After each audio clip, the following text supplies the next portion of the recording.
This program was made possible by contributions to your PBS station from viewers like you. Thank you. It's Your Business with Michael Aikens is brought to you by WCTE PBS and the Tennessee Tech Center for Rural Innovation, with funding provided by the Rural Reimagined Grand Challenge.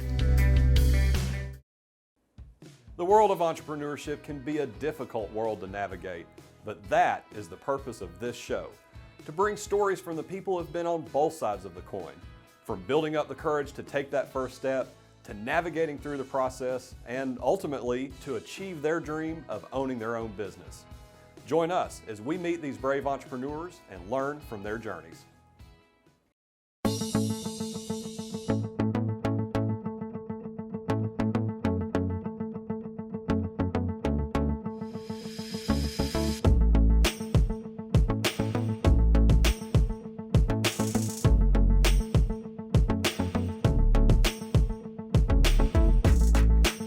If starting a business seems too intimidating to attempt on your own, then maybe you can consider a business partner.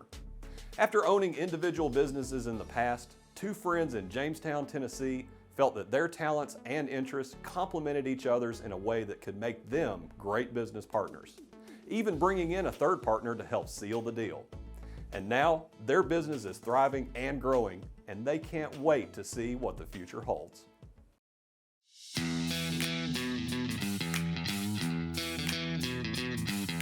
We're here in Jamestown, Tennessee with owners of Mill Brothers Sawmill, Chris Riley and Chris Hammock.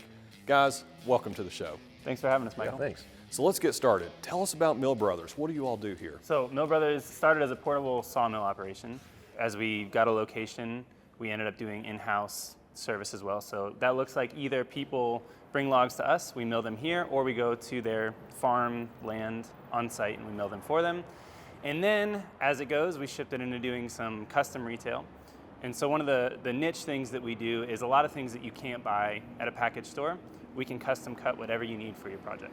So you started out as a mobile milling operation. Now you have your own location, and I'm looking around, there's so much activity. There's bulldozers, there's trucks going down the highway. Tell me, I think that this place is probably strategically located. It's probably been one of the reasons why we've been so successful at what we're doing, because of the exposure that we have to the community here. So you get exposure from your location. I'm also thinking that you all are shipping all over the place. Tell me about who your customers are. Who do you sell to? Where are they? So actually most of what we do is fairly local. So one of the things that we kind of pride ourselves in and that we really care about is trying to make sure that trees that have to be cleared and have to be taken down get to go on to kind of meet their full potential. So a lot of the logs that we end up harvesting are from local loggers, local tree services, and we actually end up cutting for a lot of local people. So we don't ship too far. Most of what we do goes right to local consumers. So how are you finding your customers? Who do you know how to sell to, and how did you do that? So a lot of it's Facebook Marketplace. A lot of our portable service that we do on site has been on word of mouth, but recently through online we've been able to capture a few clients to be able to do portable service for them. Social media has been a really big thing for us, and also one of the things that we've tried to really cultivate as a company is a place that people feel very comfortable stopping by. We wanted to be a direct-to-consumer company, so everything that we've done, we wanted to cultivate a look and a feel that felt inviting to where you can stop by anytime and feel welcome. Customers call in and we don't necessarily think that we have to have every sale. It may not be what we do. We'll refer to a different sawmill. Yep. And just being open to refer, I think it goes a long way, and not have to think that you're got to get every piece of business that you can. And truthfully, it's been a really big blessing to us. A lot of the local sawmills have really kind of taken us in and send people our way, we send people their way. And we've tried to come in sort of a niche market in something that wasn't already answered. So we didn't try to step on anyone's toes, and I think it's worked out really well. So that niche market, tell me a little bit more about that. Marketing 101, it's all about finding that target customer, that niche. How did you all find it, and how did you know when you had found it? I think from the get-go, coming in with portable service, it wasn't something that was offered, and if it wasn't really companies offering portable service. One of the things that we've been able to do that a lot of other sawmills don't is custom size things, so whether it's a 14-foot 2x3 for a project or some odd size that is not readily available. It's also just understanding what the customer wants, because they're saying they need it, let's offer that. And it's been a really good opportunity. Just listen to the customer, and they'll tell you everything you need to know. So you're listening to your customers, you found your niche. How did you actually start a sawmill? How does somebody just say one day, I'm going to start a sawmill, and then all of a sudden you've got it? How did you do that? Yeah, so kind of a unique story. A couple weeks before we actually started the company, before we got our first mill, I had never seen a sawmill operate.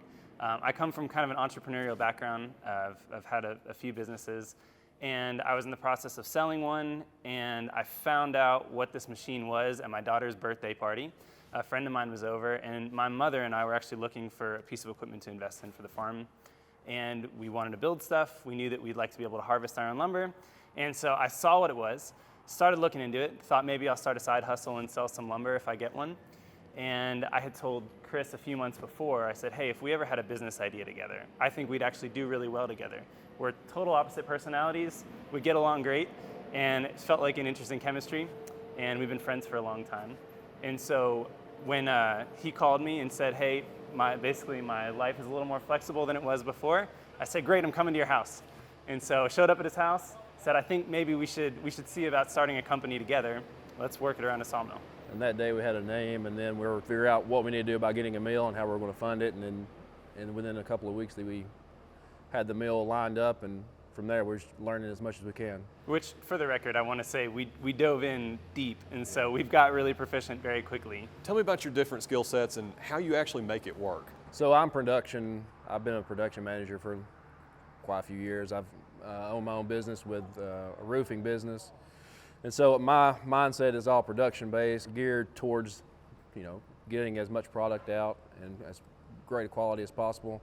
And that's my strong suit for sure. Yeah, I'm a small details person. So I started as a photographer and graphic designer, owned a coffee shop, did a handful of musical projects and producing music. So everything I do is about little details and the way it looks, the way it feels, how we come across to our customers. So I really came from more of a branding perspective with the company. I'm seeing a lot of machinery, a lot of heavy equipment around here. How did you all actually acquire this? So to start the company, it was an initial investment from all of us. And then most recently, we actually just upgraded our mill to a bigger, wider cutting mill. And a portion of that actually was from the Tennessee Agricultural Grant we got to take advantage of, which is great. So, speaking of the agriculture grant, there's a lot of resources available for small businesses out here, like the Small Business Development Center, the Biz Founder, and many others. Have y'all leveraged any of those resources? So we've worked with Tyler Ashford from the Small Business Development Center. He's come out and give us opinions of what he thinks may work and may not work, what he's seen in the industries that we're in. So it's been helpful to work with him. We've also worked with the state trying to figure out how to best utilize those grants too. A lot of people are many times aware of resources like Small Business Development Center, but they're hesitant for whatever reason to take advantage of those resources. What would you say to them? Yeah, I think they've been super friendly and super helpful. And they're also just great at answering what they can and can't do, what they do and don't offer. And they offer a lot. Honestly, I would say even just for advice, it's super helpful to have someone else who you can bounce ideas off of. They have a lot of resources that we haven't even taken advantage of that I think people may not know about. It's about knowing what you can and what you may be able to access as a business owner, and not being afraid to go take advantage of potentially free services that will help you out. Now, I understand there's a third partner in this as well. Is that correct? Yes, so we're two of the three. My mom's actually the third investor and owner of the company, and she does most of our financial oversight of the company. So talk to me a little bit about the dynamics with the three of you all owning the business, especially being friends, being family. What are some of the challenges and also some of the great things about that? In my experience, this is the first company I've had with partners, and I think it honestly pulls the best out of you because you have three minds coming together on it, and in order to compromise and make a decision, it's probably going to be the best decision for the company. Speak to the local leaders here. What can they do to help support small businesses like yourself? Yeah, honestly, I think just getting behind and support. I know that's kind of broad, but truthfully, a lot of times big companies come in, and especially in smaller areas, and they take a lot of jobs, and they often end up closing down small businesses. So I think really, whatever it looks like, just being able to get behind your local business owners. There's a lot of things though that Fentress County I think does well. They promote the shop local pretty hard, and the chamber does a good job of doing what they do, and I'm thankful for the people we have in place right now doing what they're doing. Absolutely. People across the state watch this show. Many of them are thinking about small businesses. They're just like you all 2 years ago. You got an idea, but they really haven't just crossed that fence for whatever reason. What advice would you provide to them? I think, one, you have to jump in at some point. Yeah. And I think I used this analogy before. the stronger you get at swimming, the farther you can swim. So at some point, you just got to jump in the pool. You have to jump in the ocean. But one practical piece of advice that I grew up with, and it's been really helpful, is work the job that you don't love until you can do the one that you do. So I think being smart and wise financially, it's really smart to have a stable job while you build your side project or your dream job. But at some point, yeah, you just got to take the jump. Also get some mentorship from people you may know, businesses, books. I mean, use every resource that you have available to you to make that wise choice to jump into it. So the last question I want to ask you, I love asking everybody. Thinking about 2 years ago when you first started, what do you all know now that you wish you knew then?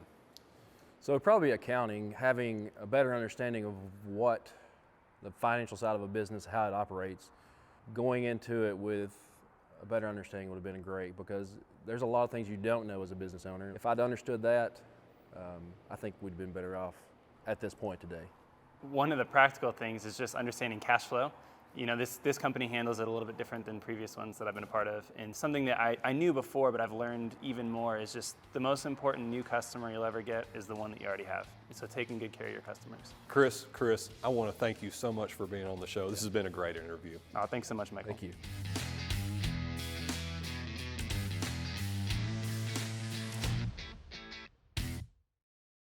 When catastrophe hits and your finances are threatened, you want someone in your corner to help guide you through the difficult task ahead and provide a way out. And that is the concept the Swallows family built their business around back in 1956. When Matt Swallow stepped into his role in the family business as the third generation, he was determined to make sure his family legacy would carry on for years to come, and the business continues to grow and thrive today.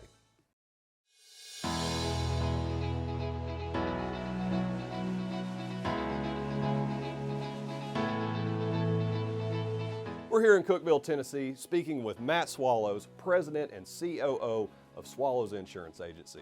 Matt, welcome to the show. Thank you. Thank you for having me. Tell us about the insurance agency. What do you do here? We're an independent insurance agency, and what that means is we represent multiple companies. We probably have relationships with 100 companies. And what we do is for our clients, we go out and we shop all these carriers to find out what's the best coverage, price, that fits the person or the business, either one. Now, Swallows Agency, it's been around for quite some time, is that correct?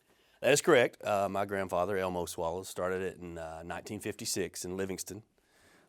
And so we've been around. This is our 67th year in business. I guess I'm third generation. And when I started in the agency back in the early 2000s, I always heard that most family businesses fail third generation, so I was panicked. I was like, oh no, that's me. So I got my hands on any kind of book about family business I could find and read through them and all this. And come to find out, by that time, it's a family business. Usually there's several siblings involved, and it starts to kind of splinter. And that's usually where the problems happen. And luckily for us, it's just me. So if it fails, it's all on me. Well, what made you think, I'm going to follow in the footsteps of my family and continue this agency? Growing up as a youngster, you mimic your parents or your dad. You kind of want to grow up to be them, right? So early on, I kind of thought I wanted to do that. But then as you start to mature and become your own person, you think of other things. And then once I realized the NFL wasn't going to come calling, I really started getting serious about my future.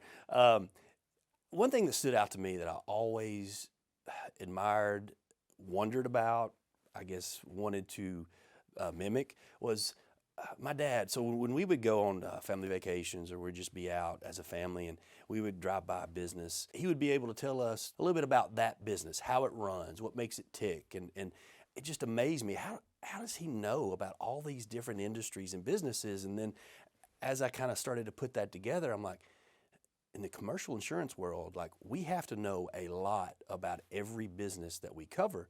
We got to know what makes them tick. And so we know the ins and outs of a lot of different industries, and we have to study that. That's one thing that I had always noticed and wanted to be like, wanted to learn. What's your approach to professionally developing your employees? Education. So professional designations, education, that is very important to us. So in the independent insurance agency world, what's called the professional designation CIC, Certified Insurance Counselor. That's the equivalent of having a master's degree in insurance. on average, there's less than one per independent agency across the country. We have 14 on our staff, and we have 3 or 4 in the program now. It's not just an online class that you take a couple hours and you get some plaque and you make yourself feel good. It's rather intense, and it's an ongoing thing. You have to renew that every single year. I still have to go to class every single year for 2.5 days and sit in there. Can't play on my phone. You know, they watch you. You sign in every hour. So it's pretty serious, and we take it serious because what I tell folks here is we are protecting someone's livelihood, right? Their dream, whether it be their home or their business. And it's not just them. It's not just them and their name on the door. They have employees. There's families that depend on that business to make sure it's still able to go, right? It still is protected. If they have a loss, we're there to help. We're there to make sure it can continue to thrive and pay the bills and pay paychecks and families can make a living. What does leadership mean to you? How would you describe your leadership style? Well, I hope it's lead by example. You know, I mean, I hope so, and I hope they see that I'm willing to do whatever it is. I mean, even if it's making coffee, taking the trash out, whatever. Just leadership by example, caring about your folks. They're here as much or more than they are with their families. So we really do try to make it a family environment. Sometimes they have to go pick up their kids from school, and they're here for an hour or two, and that's okay. You know, that's neat. I like that. Why is it so important for small businesses in a rural area instead of maybe going down to a Nashville or Chattanooga or Knoxville market? If you can give back to your local community, I mean, that's just what makes it stronger. That's what makes it thrive. I mean, I watched as a youngster, my grandfather used to say it all the time, always do business with people that do business with you, and then always do business locally if you can. And then I watched my dad do the same thing. I watched him go out of his way to do that. And we focus on small business and mom and pops. And, you know, I think that's the fabric of small towns. So we think it's important, very important. Well, what are some other ways that you're giving back to the local community? I really wanted to focus on nonprofits. So we insure a lot of nonprofits. And in turn, we feel like we give our time to them. I mean, currently serve on the YMCA board, have for several years. My wife serves she's chairman of Upper Cumberland Child Advocacy Center. We've served several other boards. We been pretty involved with the rescue mission. I just think it's important. When we spoke to the rescue mission a few years ago, of course, they have a big strategic capital plan to expand. And, you know, I'm sure a lot of folks watching this show have probably noticed as well the homeless population that we have here, right? To us, it's huge, right? I mean, it may not compare to the big cities, but to us, it's huge. And at that point, I remember saying, hey, we're starting to have some bigger city problems, and so we're going to have to step up as a community and put our money where our mouth is, as well as our time, to combat some of these things, to try to stay ahead of them. So these charities, not just the Rescue Mission, they're doing some wonderful work out there in our community. And if we can support those and give back, I think it just makes us a wonderful, I mean, the greatest community in the world, I think. But I'm a little biased. Well, you know, thinking about the people that watch the show, a lot of people are watching it and they're thinking, you know, I've got this idea for a business, but for whatever reason, haven't crossed that fence yet. What advice would you give to them? My dad used to always say, if you love what you do, you'll never work a day in your life. So if you're passionate about something, sometimes you have to take a risk. You have to just put your foot forward and go for it. And if you love it and you have a passion for it, others will see that and they'll want to follow. I mean, they really will. If you have a passion for it, go for it. I mean, you never know until you try. It's the old saying is, every man dies, but not every man truly lives. You got to go for it sometimes. You know, when you think about risk, especially with running your business, how do you deal with that personally? That's got to be stressful. Very stressful. But I mean, you know, anything worthwhile is hard, right? And takes some sacrifice. It will keep you up at night. There's no question about that. But that's also probably what drives you and what drives the business. And so sometimes you just have to take a risk and good sound judgment and sleep on every big decision, take care of your folks, and you'll thrive. You're also a family man. Yep. How are you balancing work and life? That's tough. That's tough. We're on the go quite a bit. I mean, you know, my kids are of the age of 12 and 10. We are kid busy. right? I mean, that's enough right there. Just make sure we get enough sleep and try to stay as healthy as we can so we can continue to go. And you know, and hopefully our kids see that we're active and we're involved, not just in work, but in the community and other organizations, and then we're there for them as well. I don't miss things. And that's one thing ensures I'm not in the ideal spot to serve as president because of the age of my children. You know, that honestly would probably be someone who's a little older and their kids maybe are out of the house, because it takes some time. But they've been very open with me, and once we get through a meeting, I'm gone. I don't stick around and chit chat, and I love their company. But I told them, guys, if I don't go home, I don't get to see bedtime. I don't get to see bath time, and I'm not gonna miss that. And folks respect that. I mean, I really think that. But yeah, it's go, go, go. I mean, I leave here and go to Chattanooga for an insurers meeting, stay all night, have that board meeting in the morning, drive home. As soon as I get here, I'm taking my son to basketball practice in Gordonsville, coming back, and my daughter is the lead in her school play at 7 o'clock. So my son's hitching a ride with somebody home. So that's tomorrow, right? And that's,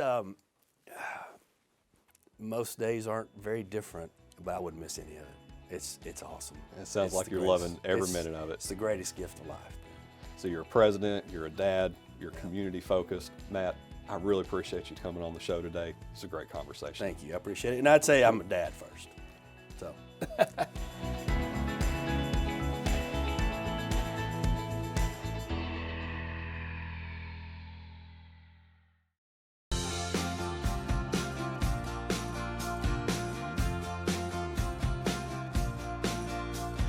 So I'm Chris DeVore. I have a business called Third Assist Hockey Company, and my business is an e-commerce business where I sell outdoor-centered and vintage hockey gear. One of the things that I learned early on is that you have your specialties and you have other things that you are not great at. So, I mean, for example, you have to be good at accounting, you gotta know your legal side, you have to be on the creative side, marketing, all those different features of which I've realized I'm pretty decent at some of them, and other ones I need help. So that's one of the reasons that I reached out. Being a hockey business, especially a pond hockey business, it's not necessarily a pond hockey hotbed here in Tennessee. So I moved here 2 years ago. So one of the first things that I did is there were resources from where I came, and that was in Maine, for young entrepreneurs. And I wondered if there's something similar here around Cookeville. So I was able to, when I started doing searching, I just did a quick Google search, and right away the Biz Foundry popped up. So I contacted the Biz Foundry, told them what I was doing, and they said, yeah, we can probably help you out, come in and chat. So the first person I met was Jeff, and so Jeff asked me about my business, wanted to know where I was at, what the next steps I was taking were, and so he was able to introduce me to some of the resources the Biz Foundry have, but also other connections here in the community. And so through Jeff introduced me to some actual machinery that they own, and his connections here in the community, I was able to kind of take those next steps. One of the projects that I was working on was handcrafted hockey sticks. So no one else makes wooden hockey sticks that are hand finished, also that you can customize to whatever you're trying to make. And so up until this point, I had a certain way that I was making these hockey sticks, and I had a potential order of 300 hockey sticks. And of course, this is me, this is a side hustle. I had to figure out how to do this in an efficient manner, and he threw out the idea, and it was one of the ones that I was exploring, of engraving. And so over at the Biz Foundry, they have a laser engraver, of which it's a machine, which I wouldn't have just bought and spent $20,000 on a machine. So he introduced me to that idea and introduced me to Josh over there, who knew how to run the machine, put a hockey stick in it, made a pretty cool product. And through that process, I actually sent a sample to the potential customer. They loved it, and I was able to get a pretty big stick order, which boosted the business. After working with Jeff, I think I worked my way into the network a little bit, and a few people reached out to me, which was great. So it just took reaching out to one person, and then the rest of the resources started to come my direction. So all it took was that first step. And then from there, Andrea reached out to me with the Business Resource Collective. And from there, other resources came about, such as photography and graphic design. And I've been able to use those, again, 2 skills which I would not say that I possess, and take those skills and apply them to my business. So for anyone who's thinking about trying to use these resources but is hesitant to do so, I'd say just go for it. I think one of the things I learned early on was taking action. Like, I think about I think a little too much about taking action, and it's really just shoot an email, make a phone call. What's the worst that can happen? I mean, you're gonna get resources, you're gonna make new connections, and you're gonna be able to figure out other opportunities that can potentially expand your business. So that's the way I've always looked at it, and I think originally I was a little hesitant, but once I started asking those questions and started shooting those emails, it was easy. I saw that it worked for me and continued on. So the resources I was able to find here in town, between the Biz Foundry, the Business Resource Collective, the Small Business Development Center, between those three, I've been able to take the business kind of the next step, which has been awesome. It's only been 2 years since I've been here in town, and it's getting to the point that it has grown substantially. So for anyone who is potentially thinking about it or knows that they're like me, that they're lacking in certain areas in terms of their skills, I would reach out to the Business Resource Collective. For anyone who's interested to get started up or has questions like I did, reach out to the Business Resource Collective at brcollective.org. Thanks for tuning in to It's Your Business. For more information on today's topics, please visit the WCTE website. To learn more about free small business resources and expert assistance, visit the Business Resource Collective website. And until next time, I'm Michael Aikens.